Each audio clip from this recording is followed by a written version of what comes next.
Guys, thank you for coming back to another Hamza Khan show video. I think that is the intro. I'm not sure if it is or not. I think it's kind of becoming the intro now, but um, I thought I'd come and record another video after watching Smackdown. We had an amazing 3 hour Smackdown show. I thought with Smackdown being 3 hours again, it really it really matters. It revitalized the full show and it gave it a new life. Obviously, there is the effects of people moving up in terms of obviously Trick Williams, you got Jordan Grace integrating, people making their returns, Matt Cardona returning as instead of Zack Ryder as Matt Cardona, um, Randy Orton returning as well.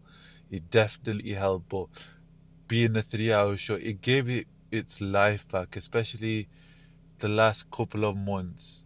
The 2 hour SmackDown, it, it kind of was very hit and miss. Sometimes you had certain shows where, if not a lot of things are happening, it wasn't a good show. If not, and sometimes because of the storylines, a lot of major players won't be in the on the show, so that affected it as well. But with it being 3 hours, you've got a lot more time to kind of um, let people breathe a bit more in terms of bringing people out, and it gives it more of a Monday Night Raw feel compared to SmackDown, where it sometimes feels rushed. Not like NXT rushed, because NXT is perfect in terms of how everything goes. I think it runs really well. I really enjoy NXT and how long it is. But with it being SmackDown, if it's gonna be your two major brands, you want it to have some sort of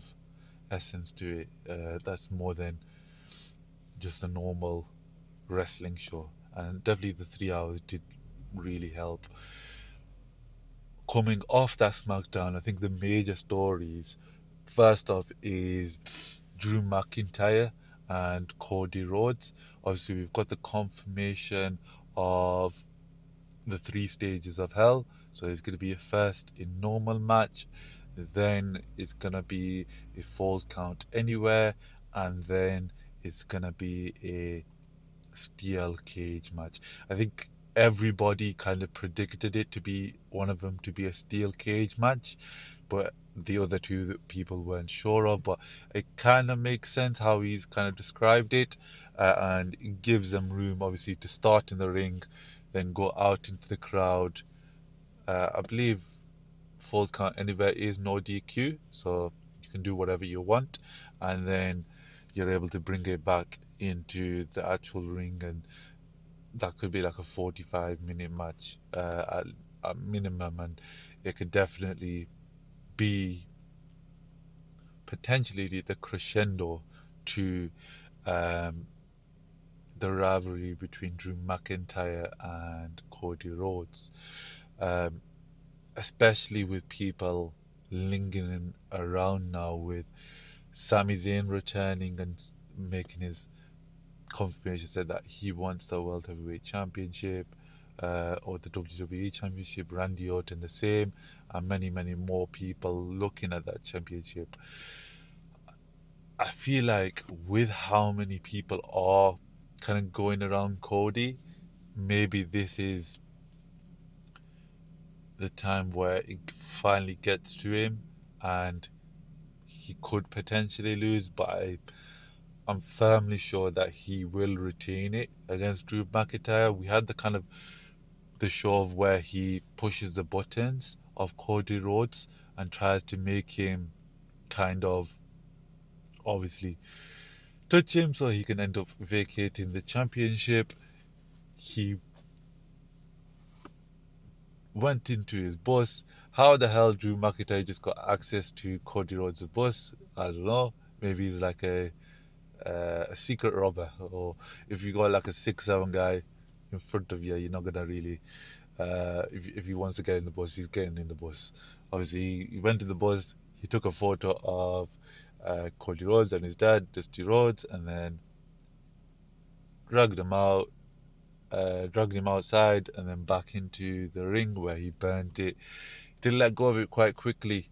I think he was nearly about to burn his hand, but it was kind of predicted. I think people kind of expected this show to be where you kind of push Cody Rhodes' buttons and you try to make Cody Rhodes kind of crack.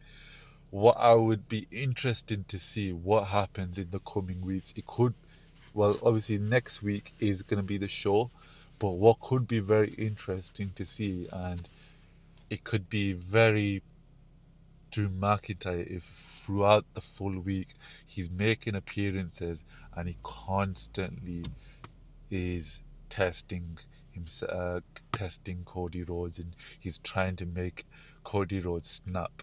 So like maybe going like First Take or um, wherever kind of like American media shows or the German shows when he's in Germany, try and push the buttons of Cody Rhodes everywhere, and then that finishes off at a Smackdown in Berlin. So it's going to be an insane crowd. I'm very, very excited for that match. As I said, I'm going to go with Cody Rhodes as the prediction for the winner, and it causes Drew McIntyre to finally realize that the way he's acting and the method he's using isn't isn't working. It's getting him up to 90%, but isn't getting him to the 100% mark, which is the WWE Championship or the World Heavyweight Championship in front of fans. And if you're wanting a kind of moment in front of fans, you want it more as a babyface because it just feels so much more better than I would assume than being as a heel because you have to act in a certain way. But that's going to be a very interesting show, interesting match going into next week. Then you've got what else happened on SmackDown. I'm really happy that they continued. They're going to be continue the Open Challenge. So I think we give it a little rest before we have Ilya versus Carmelo Hayes, the rematch.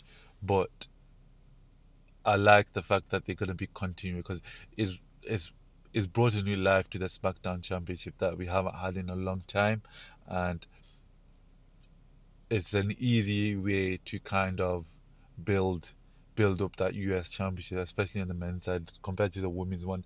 If it's with Chelsea Green, I'm kind of happy with it because she's very entertaining. But Julia now has winning the United States Championship. She needs to turn on Kiana James. Uh, she's just lost so much of her aura with it being with Kiana James, and the only way I can kind of see where people get excited for her again is with her turning on Kiana James, because you know their relationship. She's her like secretary or something like, or her marketer, whatever it was, manager, whatever it is, but that's about it. They've just chucked two people together. We don't really know what their relationship is outside of the ring. We don't really know how they really move about, and there's no connection there in those guys. But I'll be very interested to see what they do with her going forwards to try and bring back that Stephanie Vaquer kind of type level, because she was, before they got moved up, she was like just below Stephanie Vaquer and Roxanne Perez and those guys, but now she's plummeted a lot. So it's not like she can't be sick. We saw that in NXT, but she just how she's been presented so far hasn't been as good as it really should be. But I've gone on like a tangent. The US Championship, that match with Johnny Gargano and Carmelo Hayes, really really nice, really good. Um, it pushed everybody to the limit. It pushed Johnny Gargano to the limit, and it made you kind of respect and really like um, uh, Carmelo Hayes. And I'm feeling, I'm getting more feelings towards him. I'm feeling more interested towards him, and which is really positive and really really good to see. Um, in terms of what else happened, obviously we going into the next row. You've got next SmackDown. Sorry, you've got the tag team match between the Whites and the MFTs. You had the teaser of Tomatonga and Shinsuke Nakamura. That could be a very sick match. I'm very, very interested in that. That could be very interesting, and I think it is about time that Tomatonga is let loose from Solo. Not necessarily left from the group, because I don't want him to leave the group. I just want him to, yeah, you guys do this. I'm pursuing the US Championship. I'm gonna take that. That's mine now. Because he definitely has a talent and he definitely has the charisma as much as Jacob Fatu. Everybody was doing that yeah thing when he was coming out as well. It wasn't just I love you Solo, that moniker. But that was very cool and very interesting, and we'll see what happens within.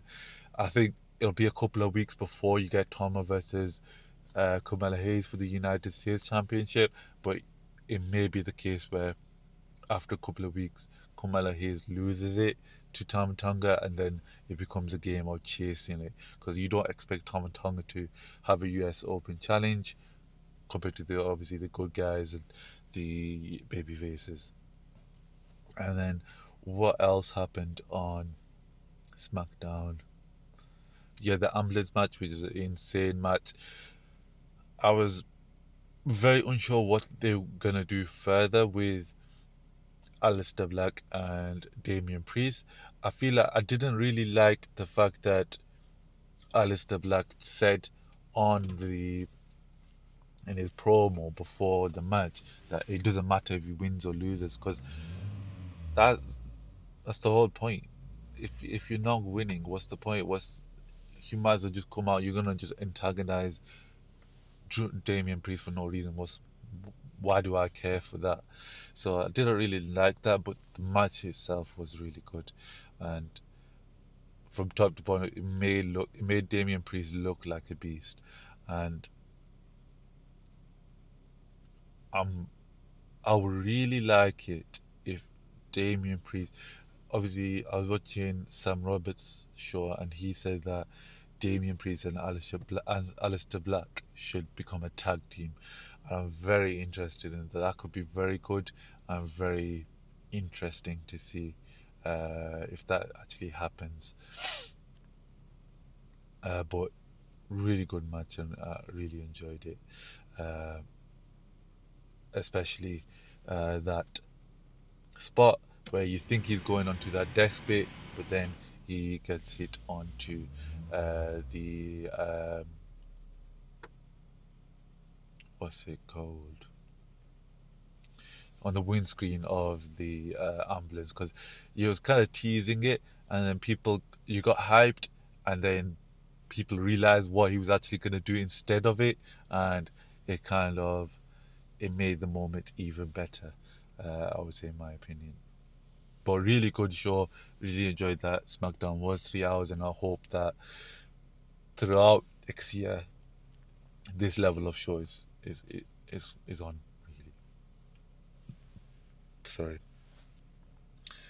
Last thing I kind of want to go through is predictions for 2026 for WWE. Couple of ones I've got is the first one is within AJ Styles. A lot of people are predicting Gunther to be the person that retires AJ Styles, which I don't think is a good idea, because when you think about Gunther retiring someone, you think John Cena. You're never going to really necessarily think, oh yeah, he retired AJ Styles, John Cena, Gunther. You just say John Cena because that is the pinnacle. That's the never seen 17. But I think that AJ Styles is gonna be retired by Leon Slater. That is my prediction for 2026. In the last match with AJ Styles, it's gonna be versus Leon Slater um, for a championship.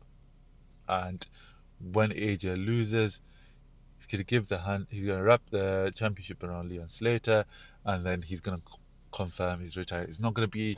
I don't think it's gonna be like this is AJ Styles' last match. We're gonna have the match. It's gonna be brought up as. It's gonna be built as that, and then AJ Styles at the end of the show it says I'm retiring and thank you, and he leaves, and it's gonna be very sad with AJ Styles. Second prediction I've got for 2026 is that we're gonna see Rhea Ripley versus Io Sky at WrestleMania. That's my prediction. Io Sky versus Rhea Ripley for a championship at WrestleMania. Don't know how they're gonna get it, but I want to see that happen. So I'm gonna predict it, and hopefully they push for it, and that becomes true. Um, just because they're two amazing uh, wrestlers, but even better opponents, and they could make a really good, not necessarily promos up to it, but the actual match that could be really insane. And then the last prediction for 2026 is that Cody Rhodes will keep the championship by the end of the year. He might lose it in between, but by the end of 26 going into 2027, Cody Rhodes will still be our champion. I just think if you want your QB1, I feel like it's too early for him to be brought down, especially how popular he is, how respected he is by everybody around him, as well as how he carries himself, as well as his promos. His promo today, before um, Drew McIntyre interrupted him, was really, really good. He mentioned Unreal, and people thinking that, oh, he said that Unreal thinks that you're getting all of Cody Rhodes, but he's manipulating it. It's not necessarily all true, and he holds the narrative. And I thought that was very, very, very interesting, and it gives that added layer. I think that sometimes you miss, like if you think you know everything, but he knows that you don't necessarily know everything. But that'll be very interesting to see. But that's my prediction for last prediction. Probably get a few if I think about it a bit longer. But from the guesses, from thoughts from now, that's the kind of predictions I've got for 2026 for WWE. Um, that's gonna be the end of the video there. Leave a like if it was good. Leave a dislike if it was bad. Thank you again for watching, and peace.